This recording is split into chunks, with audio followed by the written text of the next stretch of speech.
या ना बोलो मैं तो बोलूंगी, आप पढ़ो या ना पढ़ो वह तो पढ़ेगी, देख कर बताता हूँ मम्मी से पूछ कर करता हूँ। Hey guys, this is Shivani from startup English classes. How are you all? Hopefully you all would be good. तो आज के सेशन में हम एडवांस्ड स्ट्रक्चर को देखने जा रहे हैं और उसके सेंटेंस बहुत ही मजेदार हैं और बहुत ही अच्छे हैं। जैसे हम अधिकतर कहते हैं, तो आज का हमारा फर्स्ट सेंटेंस कैसा होगा?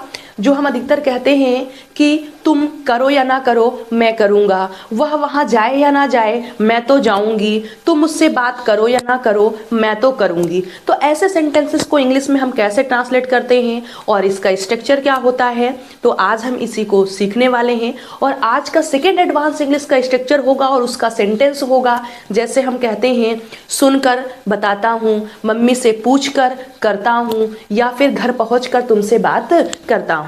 तो ऐसे सेंटेंसेस को हम इंग्लिश में कैसे ट्रांसलेट करते हैं, today we are going to learn. लेकिन सेशन को स्टार्ट करने से पहले आप में से कोई नया है जिसने अभी तक हमारे चैनल को सब्सक्राइब नहीं किया है, तो फर्स्ट सब्सक्राइब चैनल, पहले आप चैनल को सब्सक्राइब कर लीजिए, वीडियो को लाइक कर दीजिए, तब फिर आपको आगे के सारे वीडियोस डेली मिलते रहेंगे। और अगर आपने अभी तक प्रीवियस वीडियोस को वॉच नहीं किया है, टेंसेस को नहीं सीखा है, तो आप प्लेलिस्ट में जा करके प्रीवियस वीडियोस को वॉच कर लीजिए। टेंस की प्लेलिस्ट में कंप्लीट टेंस आप पढ़ लीजिए। तो लेट्स स्टार्ट। तो आज का एडवांस इंग्लिश का हमारा फर्स्ट टाइप का जो सेंटेंस है वो किस तरीके से है? उसका फर्स्ट सेंटेंस है, तुम बोलो या ना बोलो मैं तो बोलूंगी, तुम पढ़ो या ना पढ़ो मैं तो पढ़ूंगी, कोई उसकी सहायता करे या ना करे मैं करूंगी, कोई तुम्हारा साथ दे या ना दे मैं दूंगी, तुम जाओ या ना जाओ मैं जाऊंगा। तो ये सारे सेंटेंसेस हैं, मैंने आपको 5 सेंटेंसेस दिए हैं। इससे रिलेट करके आप ये या ना बोलो ऐसे सेंटेंसेस, तुम बोलो या ना बोलो, तुम पढ़ो या ना पढ़ो, तुम खाओ या ना खाओ, ऐसे सेंटेंसेस में आप कई सेंटेंसेस अपने आप से बना सकते हैं और सभी को ट्रांसलेट हम एक ही तरीके से करेंगे, सिर्फ हमारे वर्ब और सब्जेक्ट वगैरह चेंज होंगे। तो देखिए इसके लिए हम स्ट्रक्चर क्या यूज करते हैं। सबसे पहले हम लिखेंगे whether plus present indefinite tense. Present indefinite tense का मीन्स वर्ब फर्स्ट फॉर्म और फिफ्थ फॉर्म का हम यूज करेंगे, singular subject then fifth form, plural subject then first form. And if you don't know what is present indefinite tense, which verb we use in present indefinite tense, then first go to my playlist और वहां पर आपको tense की playlist मिलेगी। वहां से आप present indefinite tense को देखिए कि प्रेजेंट इंडेफिनिट टेंस में क्या कौन सी वर्ब यूज करती है, वहां पर हम कैसे स्ट्रक्चर को यूज करते हैं, ये सारी चीजें आपको वहां पर मिल जाएगी, मैंने डिटेल से बता रखा है। और नॉट सब्जेक्ट प्लस विल, देखिए क्या करना है, whether plus present indefinite tense subject verb first form और fifth form plus object, then or plus not plus subject plus will, बस इतना ही आपको करना है। वेदर प्रेजेंट इंडेफिनिट टेंस को यूज करना है or plus not plus subject plus will का हम यूज करेंगे। मोस्टली यहाँ पर जो बोलने के लिए मिलता है या जो आज तक देखने के लिए सेंटेंसेस मिलते हैं वो ऐसे ही मिलते हैं कि यहाँ का जो सब्जेक्ट होगा वो ज़्यादातर आई होता है, मैं करूँगी, मैं जाऊँगी, मैं पढ़ूंगी, आप देख रहे होंगे। और यहाँ पर जो प्रेजेंट इंडेफिनिट का सब्जेक्ट मिलता है वो तुम मिलता है, तुम खाना खाओ या ना खाओ मैं खाऊंगी, तुम पढ़ो या ना पढ़ो मैं पढ़ूंगी। तो ज़्यादातर तुम और मैं देखने को मिलता है, लेकिन कुछ और भी हो सकता है, वह यह काम करे या ना करे मैं करूंगी, तो वह आ गया है। तो वैसे ही इसीलिए आप कंफ्यूज ना हो, हमने बता दिया है कि प्रेजेंट इंडेफिनिट टेंस सब्जेक्ट हमने मेंशन कर दिया, नहीं तो यहाँ पर हम आई और यहाँ पर यू फिक्स कर सकते थे क्योंकि ज्यादा यही मिलते हैं। लेकिन आप कभी कंफ्यूज ना हो, कोई और सब्जेक्ट हो तब भी आप कर लें। तो यहाँ पर जो सब्जेक्ट होगा वो लिख देंगे, ज्यादातर आपको आई ही मिलने वाला है। और यहाँ प्रेजेंट इंडेफिनिट में सब्जेक्ट के रूप में मोस्टली आपको तुम मिलेगा, और अगर कुछ और भी है तो उसको हम लिख देंगे। अगर वो सिंगुलर सब्जेक्ट है तो फिफ्थ फॉर्म लगा देंगे, और अगर प्लूरल सब्जेक्ट है तो फर्स्ट फॉर्म का यूज करेंगे।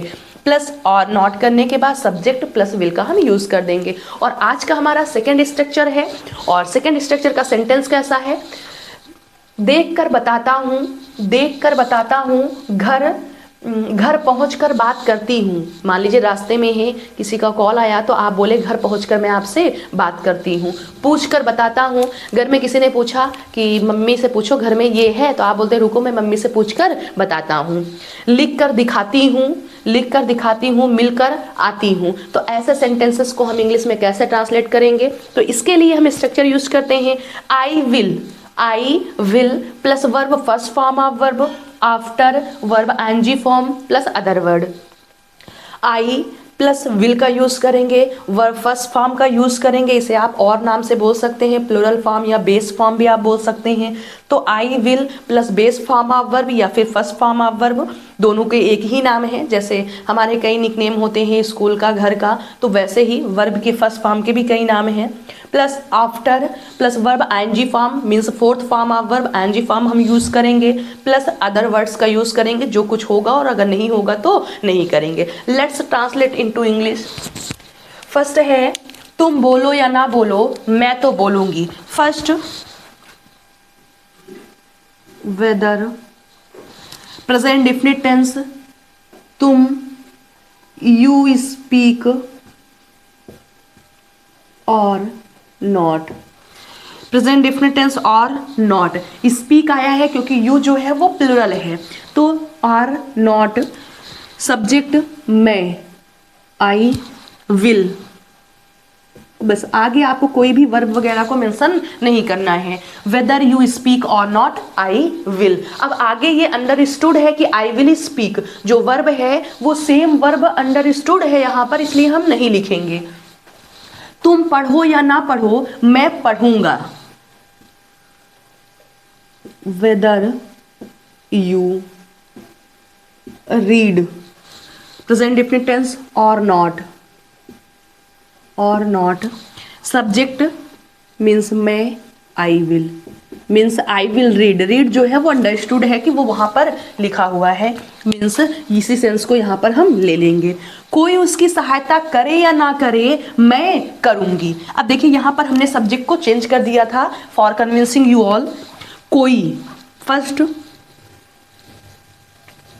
Weather present definite tense subject कोई, वेदर एनीवन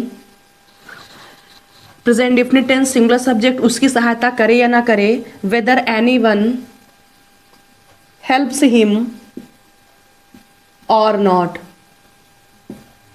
और not I will.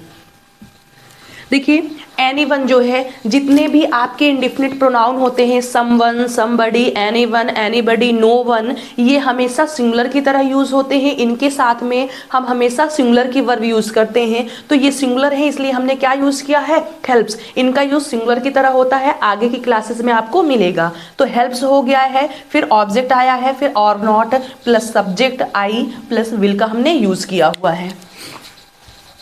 Next is कोई तुम्हारा साथ दे या ना दे, मैं दूंगी। तो हम क्या लिखेंगे, वेदर कोई के लिए एनीवन, एनीवन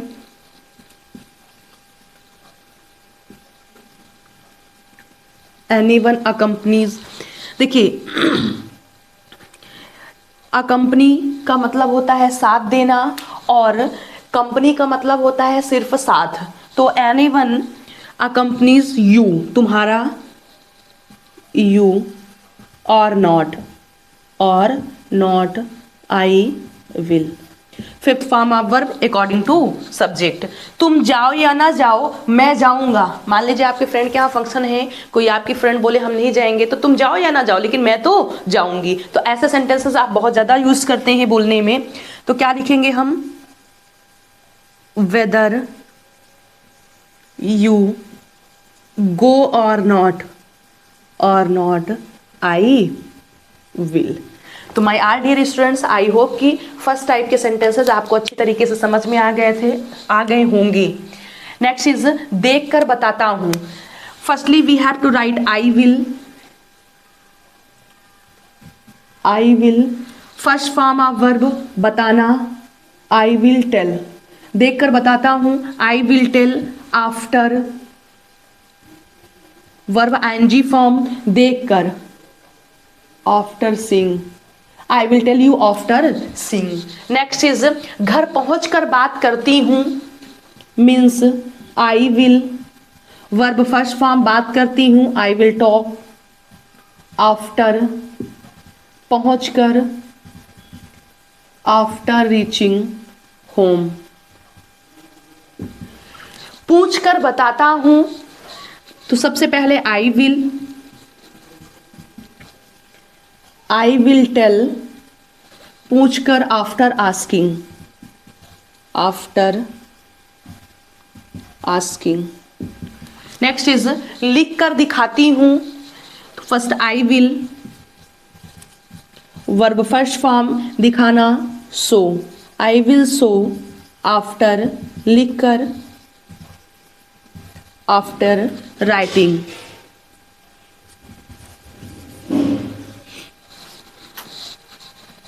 मिलकर आती हूँ, I will come, I will कम,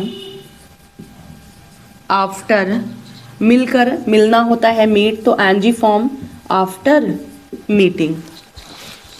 तो my all dear students, I hope कि आज का सेशन आपको अच्छी तरीके से समझ में आया होगा, और if you have any question, any doubt, any type of problem related English, then you can write your problems or your doubts in comment box as soon as it is possible, I will try to solve. तो चलिए my all dear students, आज की class को हम यहीं पर finish करते हैं, मिलते हैं आप लोगों से कल नेक्स्ट सेशन में। Till then bye. लेकिन इसकी प्रैक्टिस आप लोग जरूर करिएगा, कई सेंटेंसेस बनाइएगा और उसे इंग्लिश में ट्रांसलेट करिएगा। Wherever you get problem, you can write your sentence in comment box and I will reply.